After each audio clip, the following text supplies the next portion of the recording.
I always believed that trust was the foundation of any good business. That's why when I opened Victory Auto Center 7 years ago, I made a vow to myself. Treat every customer like family. Not just with courtesy or a fake smile, but with real respect. It's how we grew from a tiny lot on the edge of town to one of the most talked about dealerships in the region. But success, I learned, can make you complacent. And worse, it can make others arrogant when you're not watching closely enough. It all started on a humid Thursday afternoon. I had been in the city for 3 days, dealing with supplier negotiations and a charity auction I couldn't miss. By the time I rolled into the dealership parking lot, the sunset was staining the sky a fierce orange, and everything seemed normal. Except for one thing, the stiff, uncomfortable way the sales team shifted when they saw me step out of my truck. I frowned. Normally they would wave, joke around, rush to tell me about the latest sale. Today there was a tension in the air so thick I could taste it. I didn't say anything at first. I just walked toward the entrance, trying to figure out what my gut was warning me about. Inside, the fluorescent lights buzzed overhead, and the smell of new tires mixed with the faint aroma of burnt coffee from the break room. I caught sight of Jason, one of my newer hires, standing behind a desk, arms crossed, smirking. Opposite him was a woman I instantly recognized. Mrs. Anderson. Mrs. Anderson wasn't just any customer. She had been with us since our first year. Buying, leasing, referring everyone she knew. A single mother who once told me Victory Auto had helped her rebuild her life after her divorce. Without customers like her, we wouldn't even exist. But now she stood there, face flushed, hands trembling, while Jason leaned back in his chair like he couldn't care less. "I guess some people just can't afford quality anymore," he said, loud enough for everyone to hear. A few snickers rippled from 2 other sales reps nearby. Mrs. Anderson's eyes glistened with tears, but she stood her ground. "I was told I qualified for the loyalty program discount," she said, her voice shaking but firm. "I've spent more than enough here over the years." Jason shrugged. "Maybe back then. Now, well, things change. Maybe it's time you shop somewhere that suits your budget." My blood boiled. For a moment I couldn't move. Couldn't even breathe. Was this really happening? In my dealership? Mrs. Anderson turned to leave, clutching her purse like a shield. Her gaze flickered over me for just a second, recognition flashing in her eyes, but she said nothing.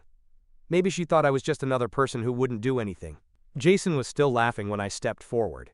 "Jason," I said, my voice dangerously low. He turned, lazy and smug, before his face blanched when he saw it was me.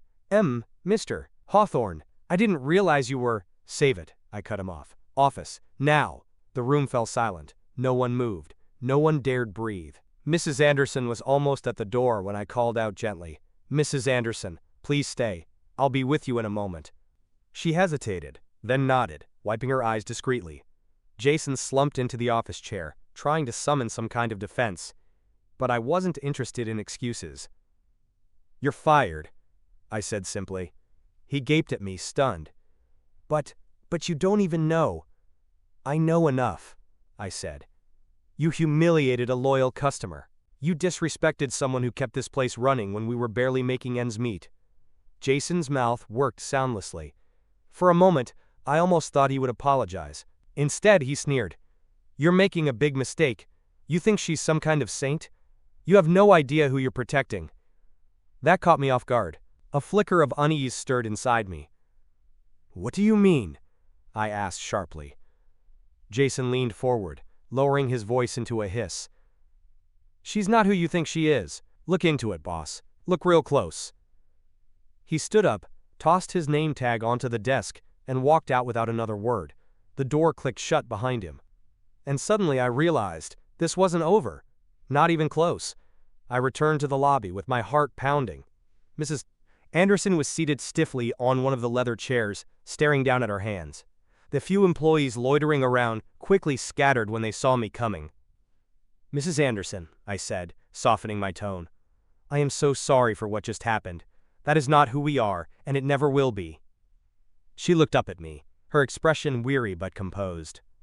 "I appreciate you stepping in, Mr. Hawthorne," she said. "But maybe it's time I found somewhere else to do business." Hearing those words hit me harder than I expected. She wasn't just angry, she was hurt. And hurt people don't just forget. "Please," I said, "give me a chance to make this right." She hesitated. Then, after a long moment, she sighed. I'm listening. I guided her into a private consultation room, where the walls were lined with awards we'd won over the years.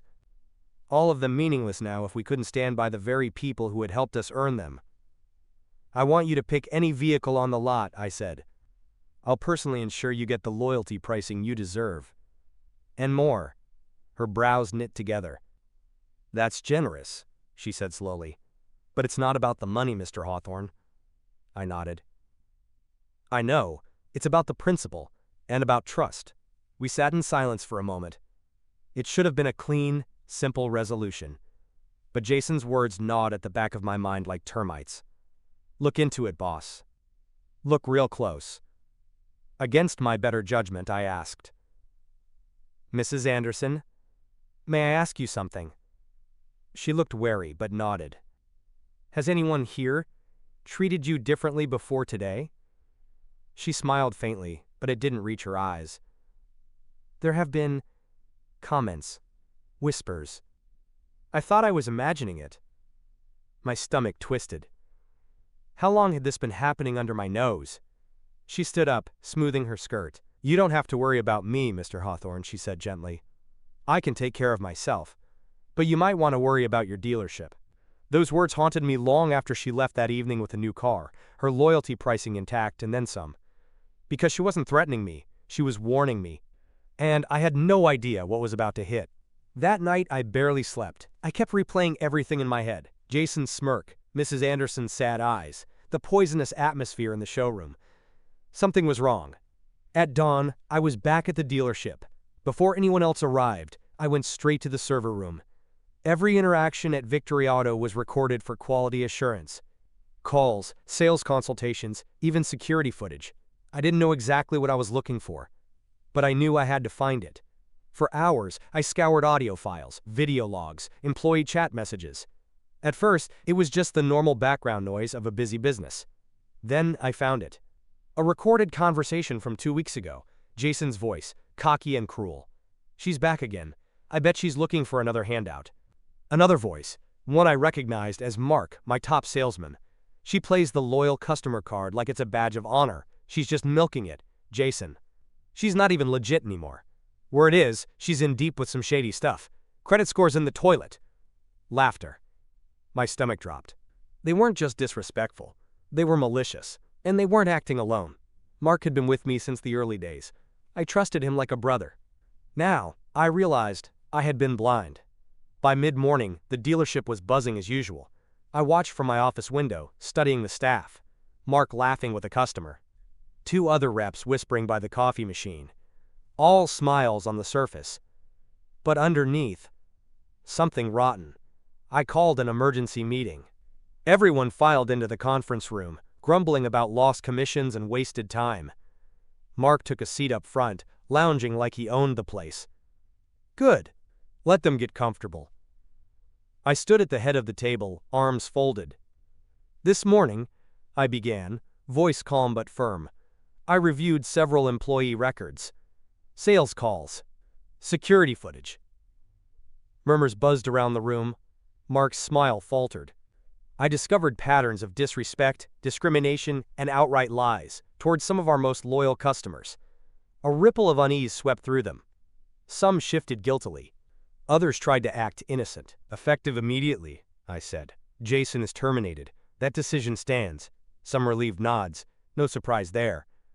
But he wasn't alone, I continued. I turned to Mark. Mark Davis, you're fired as well. The room froze. Mark shot to his feet. You're making a mistake, he barked. You don't even know the full story. Then tell me, I challenged him. He opened his mouth, then closed it. His jaw clenched. He looked around the room for support, but all he found were lowered eyes. You'll regret this, he said finally, voice low and venomous. You have no idea what's coming. He stormed out, slamming the door so hard the glass rattled. For a moment, no one moved. I looked around the room. If anyone else has participated in this kind of behavior, this is your one chance to come clean, I said quietly. Otherwise, you can walk out that door right now. No one moved. Not yet. But the unease lingered like smoke after a fire. And deep down, I knew this was only the beginning. The room emptied slowly after that. Some employees rushed out without even meeting my eyes. Others lingered awkwardly, mumbling reassurances, but I knew better than to trust words at a time like this. I sat alone in the conference room for a long moment, staring at the empty chairs. Mark's words echoed in my head like a sinister chant. You have no idea what's coming. What had he meant? Was it just sour grapes, or was there something more? I wasn't sure. But I wasn't about to wait and find out the hard way. By noon, I called in my operations manager, Lila. She was sharp, loyal, and the one person I knew hadn't been tainted by the dealership's growing rot. Lila sat down across from me, brow furrowed. I'm worried, boss, she said without waiting for me to ask. Something's off. Has been for weeks. I leaned forward. Tell me everything. She hesitated, then said, I heard rumors. About Mark. About Jason. About a few others. Skimming commissions. Backdoor deals with private buyers. Stuff you wouldn't approve of. My stomach turned. And Mrs. Anderson? I asked. Lila nodded grimly. They hated her because she wasn't an easy target. She knew her rights. She wasn't afraid to speak up when they tried to hustle her, of course. It all fit. They didn't just disrespect her because she was loyal. They resented her because she exposed them. And that meant, if Mark was threatening me, he wasn't bluffing. There was something darker going on.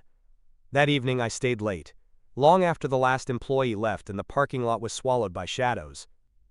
I combed through the dealership's financials, transaction histories, internal memos, sales logs. And there it was. A pattern so subtle it almost slipped past me. Cars listed as sold, under fake names. Inventory numbers that didn't match. Private buyer deals routed through side accounts. Mark and his crew had been bleeding the dealership dry, right under my nose. Every car they sold under the table was pure profit for them, and pure loss for Victory Auto. No wonder Jason hadn't cared about Mrs. Anderson. No wonder they sneered at the regular customers. They weren't planning to stick around, they were cashing out. And if I hadn't walked in that day, I might never have caught it until it was too late. But there was still one thing gnawing at me. Why had Mark sounded so confident when he stormed out? Pretty fa. Why had he said I'd regret firing him? Pretty fa. As if he still had cards left to play.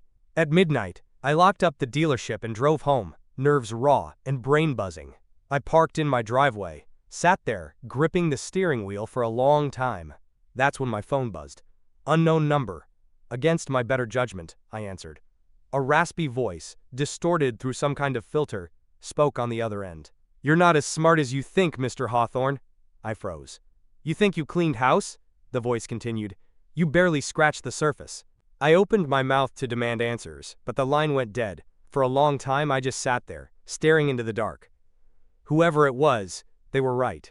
I had only uncovered the surface. The real rot went deeper. The next morning, the storm hit. When I arrived at the dealership, a crowd was gathered outside. Reporters. Cameras flashing. Police cruisers parked at odd angles. My heart stopped. I pushed through the crowd and found Lila, pale and frantic, standing near the entrance. What's going on? I demanded. She shoved her phone into my hand. On the screen was a news article. Victory Auto Center under investigation for fraud and tax evasion. My blood turned to ice. Someone who knew our internal operations, had tipped them off. Twisted the truth just enough to make it look like I was the one orchestrating it. A deliberate smear campaign. And I didn't need a map to guess who was behind it. Mark. He hadn't just been stealing. He had been building a shield against me. Inside, officers were already seizing records, combing through computers. Detective Ramos, the lead investigator, pulled me aside. We have allegations that high-level management was complicit in illegal sales and tax fraud, she said bluntly. I didn't know, I said immediately. I only found out yesterday. I fired the people responsible. Ramos studied me carefully.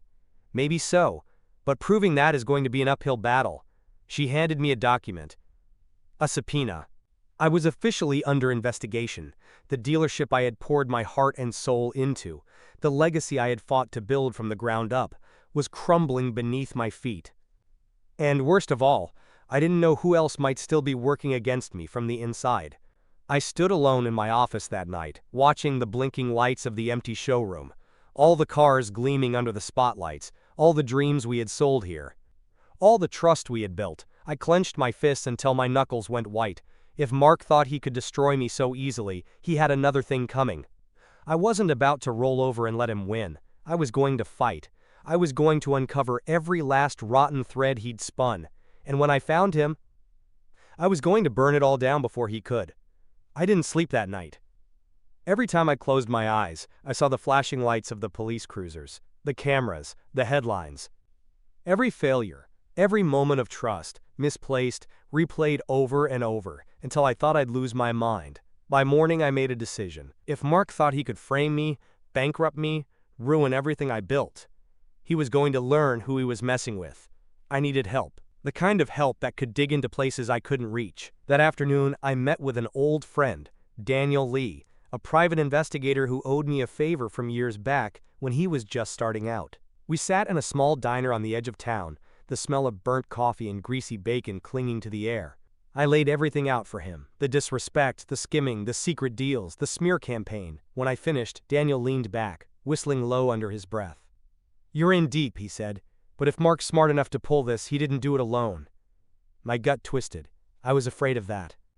Daniel tapped a finger against the table thoughtfully. "Give me a couple of days," he said.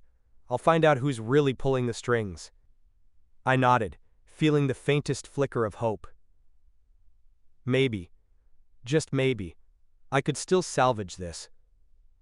Back at the dealership, it was chaos. Customers were canceling orders.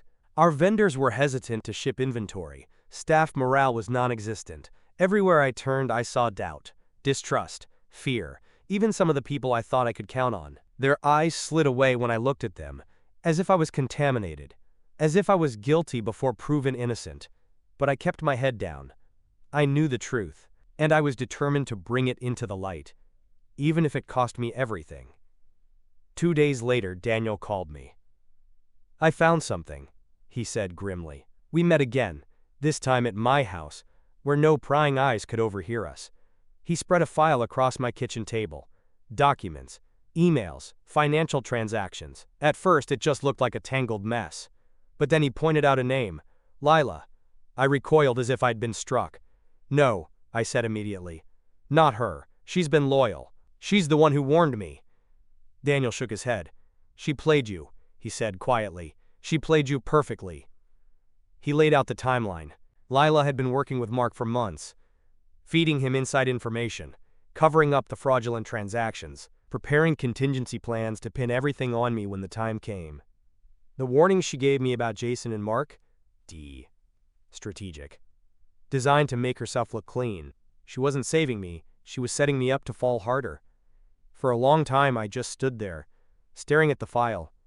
The betrayal cut deeper than anything Mark could have done. Lila had been like family. Someone I trusted. Someone I would have defended without question. And she had sold me out for a slice of the pie. My hands shook with rage. "Where is she now?" I asked. Daniel frowned. "Gone. Disappeared the night the police showed up. Looks like she wired herself a tidy sum from one of your shell accounts before vanishing." I clenched my jaw so tightly my teeth ached. "They won't get away with this," I said through gritted teeth. Daniel gave me a hard look. "You better be ready, Hawthorne. If you go after them, they'll hit back. Hard." I met his gaze steadily. "Let them try." The next morning, I walked into Victory Auto like a man going to war. The remaining staff looked up nervously as I strode through the showroom, a manila folder tucked under my arm. I called an all-hands meeting. Again. But this time, I didn't ask for confessions. I didn't plead for loyalty. I laid everything out on the table. The fraud, the theft, the betrayal. I told them about Mark, about Lila, about how deep the rot had gone. And then I said the words that would change everything. "Victory Auto Center is officially closed," I announced. Gasps filled the room. Someone dropped their coffee cup, the crash loud in the stunned silence. "We will reopen," I continued. "But not like this, not with snakes hidden among us. Not with a rotten foundation." Some faces paled. Others looked relieved. I wasn't sure who I could trust anymore. But one thing was certain. The old dealership was dead. And if I was going to survive this, I had to build something new from the ashes. That night, as I locked the doors for what felt like the last time, my phone buzzed again. A text. No name. Just a message. You think this is over? It's only just begun. I stared at it for a long moment, then I deleted it. Let them come. I was ready. And next time, I wouldn't just fire them, I would bury them. In the days that followed, the dealership sat in eerie silence. No customers, no staff, no buzz of sales pitches or clinking coffee mugs. Just the hollow echo of what used to be. But beneath that silence, I was working. Planning. Waiting. Because if Mark and Lila thought I would just disappear under the weight of their lies, they didn't know me at all. The police investigation dragged on. Every day I drove to Victory Auto, combed through paperwork, met with lawyers. Each night, I returned home exhausted, haunted by the fear that maybe, just maybe, this time they had beaten me. Until the unexpected happened. One afternoon, a knock came at the dealership's side door. I opened it cautiously, half expecting another summons or angry journalist. Instead, it was Mrs. Anderson. She stood there, calm, composed, holding a thick manila envelope. I heard what they did to you, she said simply. I think it's time I return the favor. Inside, over cold coffee at my dusty desk, she laid it all out. She hadn't just been another loyal customer.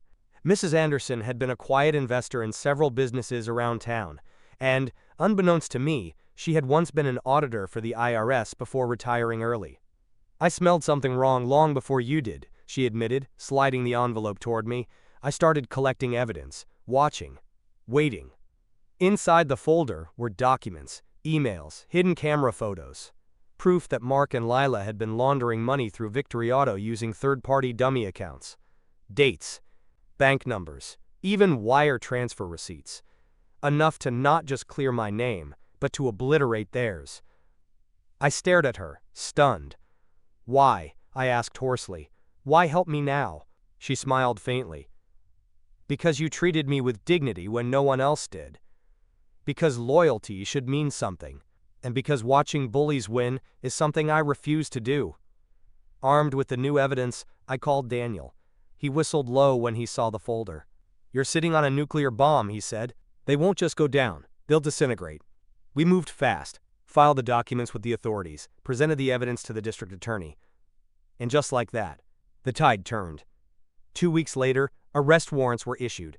Mark was picked up trying to board a flight out of state.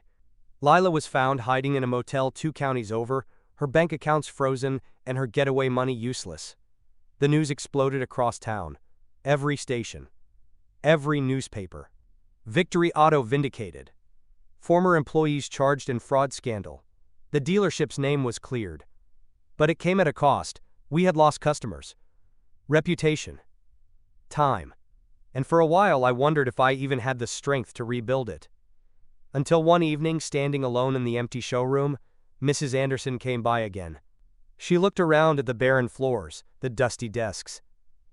Funny thing about loyalty, she said quietly. It doesn't die easy. It just needs someone brave enough to fight for it. She handed me a small envelope.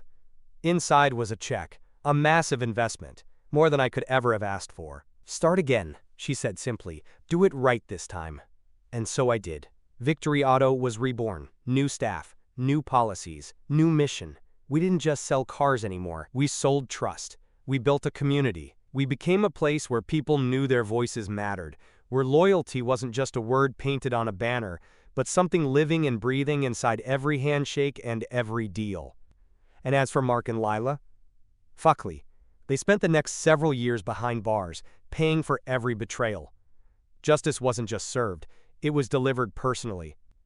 Now every time I see a longtime customer walk through the doors, every time someone tells me they heard about us through a friend or neighbor, I remember the day it all almost fell apart. The day disrespect threatened to tear down everything I had built, and the day loyalty, true, hard-won loyalty, saved it all. Not because I was perfect, not because I was lucky, but because I chose to fight. Because I chose not to let betrayal have the final word. And if you ask me whether I'd do it all again, the sleepless nights, the betrayal, the battles, I'd say yes, in a heartbeat, because sometimes the hardest battles forge the strongest legacies. And Victory Auto, it isn't just a dealership anymore. It's a testament, a promise, a reminder that loyalty, once earned, can survive anything. 5 years later, Victory Auto looked nothing like the broken shell it had once been. It wasn't the largest dealership in the state. It wasn't the flashiest. But it was respected, trusted, built brick by brick with the kind of loyalty that money could never buy. I had grown too, older, wiser, maybe even a little harder around the edges. But underneath it all, I was still the same man who believed that business was personal, and that trust was everything. One crisp autumn afternoon, I stood outside the dealership, watching a group of new hires finish their orientation. Laughter floated through the air. Hope, exactly the kind of atmosphere I had dreamed of when I first opened our doors years ago. As I turned to go back inside, my receptionist called out, "Mr. Hawthorne, there's someone asking for you at the front desk. Says it's urgent." I frowned slightly. Urgent visitors usually came with problems. But I nodded and made my way to the front. Standing there, awkward and pale, was a young man I didn't recognize. Maybe 19 or 20, wearing a wrinkled dress shirt and clutching a thin folder so tightly his knuckles were white. "You wanted to see me?" I asked gently. He nodded, swallowed hard. "My name's Eli," he said. I'm Mark Davis's son." The world tilted for a second. I gripped the counter to steady myself. Mark Davis, the man who had almost destroyed everything. I studied the boy carefully. He wasn't cocky, wasn't smirking. He was scared, broken. "I know what my father did," Eli said quickly, voice trembling. "And I'm not here to cause trouble. I need a chance. I need to prove I'm not him." He slid the folder toward me. Inside was a simple resume. No college degree, no fancy references, just part-time jobs, volunteer work, and a desperate handwritten note. "Please, give me a chance to be better." For a long moment I just stared at the folder. Every instinct screamed caution, but another voice whispered louder. "Remember who you are. Not the man Mark tried to paint me as. Not the man the papers once called a fool for trusting too easily. The man who believed people could change." That loyalty meant fighting for those willing to fight for themselves. I looked up at Eli. "You understand," I said slowly. "That loyalty is earned, not demanded." He nodded fiercely. "I'll earn it," he whispered. I held out my hand. "Then welcome to Victory Auto." Eli worked harder than anyone I had ever seen. First washing cars, then learning sales, then helping customers with the same fierce respect that I once thought had vanished from the world. He never asked for favors, never expected shortcuts. And over time, the rest of the staff accepted him, not because of his last name, but because of who he proved himself to be. And so, in a strange, unexpected way, the past didn't just haunt me, it redeemed me. It reminded me that even in betrayal, even in ruin, there can be seeds of something stronger, something better. Sometimes late at night I sit alone in my office, looking out over the quiet showroom. The same floors that once echoed with lies, now alive with hope. The same desks once used to scam loyal customers, now places where trust is rebuilt every single day. I think about Mrs. Anderson, about Daniel, about the employees who stayed and fought with me when everything collapsed. And I think about the kid who walked in with nothing but a battered folder and a hope so fragile it almost broke my heart. Victory Auto isn't just a dealership, it's a promise. That loyalty matters. That fighting for what's right matters. That no matter how dark it gets, you can always choose to stand back up. And that sometimes, when you do, victory tastes even sweeter than you ever imagined. Thank you for listening to my story. Every experience, every battle, and every lesson has shaped the journey we're still building today. If you enjoyed this story and want to hear more powerful journeys of loyalty, betrayal, and redemption, make sure to subscribe to the channel. There are so many more stories waiting to be shared with you.